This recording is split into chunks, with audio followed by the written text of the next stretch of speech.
இயேசு கிறிஸ்துவின் நாமத்தில் காலை வாழ்த்துக்கள். இன்றைய மன்னா, ஆண்டவரே, எதுவரைக்கும் இதை பார்த்து கொண்டிருப்பீர்? என் ஆத்துமாவை அழிவுக்கும் எனக்கு அருமையானதை சிங்கக்குட்டிகளுக்கும் தப்புவியும். சங்கீதம் 35 வசனம் 17. பாருங்க, தாவீது சொல்கிறாரு, எனக்கு அருமையானதை நீங்கள் என்ன பண்ணுங்கள், சிங்கக்குட்டிகளுக்கு தப்புவீங்க ஆண்டவரே. எது வரைக்கும் நீங்கள் பார்த்துக்கிட்டு இருப்பீங்க? மகா சபையிலே உம்மை துதிப்பேன், திரளான ஜனங்களுக்குள்ளே உம்மை புகழ்வேன்னு சொல்கிறார்.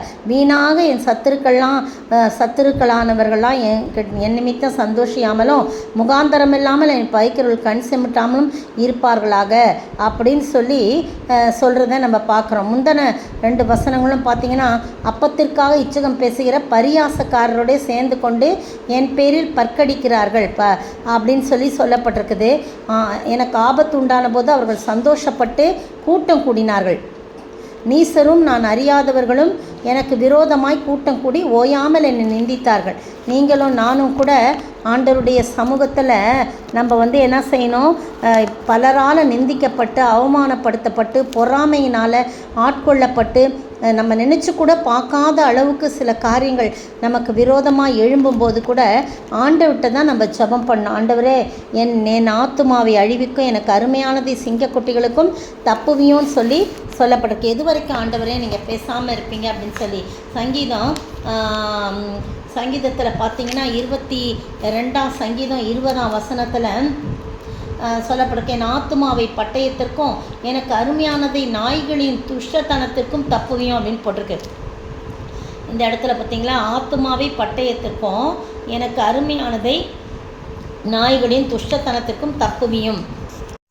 பாருங்க, அடுத்த வசனம், என்னை சிங்கத்தின் வாயிலிருந்து ரட்சியும், நான் காண்டாமிருகத்தின் கொம்புகளில் இருக்கும்போதே எனக்கு செவி கொடுத்தருளீர் என்று சொல்கிறத பார்க்குறேன். இதெல்லாம் ஜபந்தான். தாவீது அப்படி தன்னுடைய பிரச்சனை நேரத்தில் ஜபங்களை தான் ஏறெடுக்கிறான்.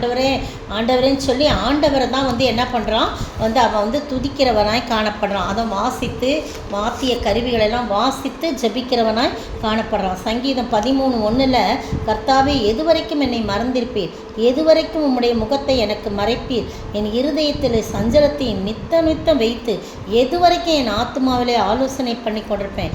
எது வரைக்கும் என் சத்துரு என்மேல் தன்னை உயர்த்துவான் அப்படின்னு என்மேல் தன்னை உயர்த்துவான்னு சொல்கிறார்.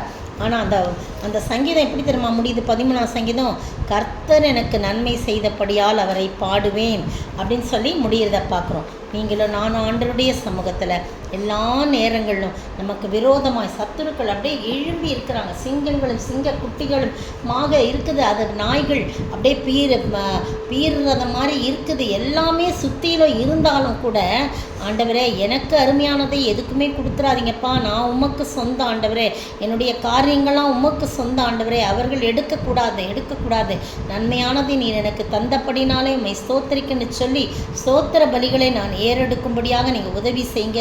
எது வரைக்கும் நீங்கள் பார்த்து கொண்டிருந்தாலும் எனக்கு அருமையானதை நீங்கள் என்ன பண்ணாதீங்க, சிங்கங்களுக்கு கொடுத்துடாதீங்க, சிங்கக்குட்டிகளுக்கு தப்புவீங்க ஆண்டவரேன்னு சொல்லி நம்ம ஒவ்வொரு நாளும் ஜெபிக்கும்போது பிசாசின் கையிலிருந்து நம்மை மீட்டு நம்மை சாட்சியாய் நிறுத்த ஆண்டவர் தாமே கிருபை செய்வாராக.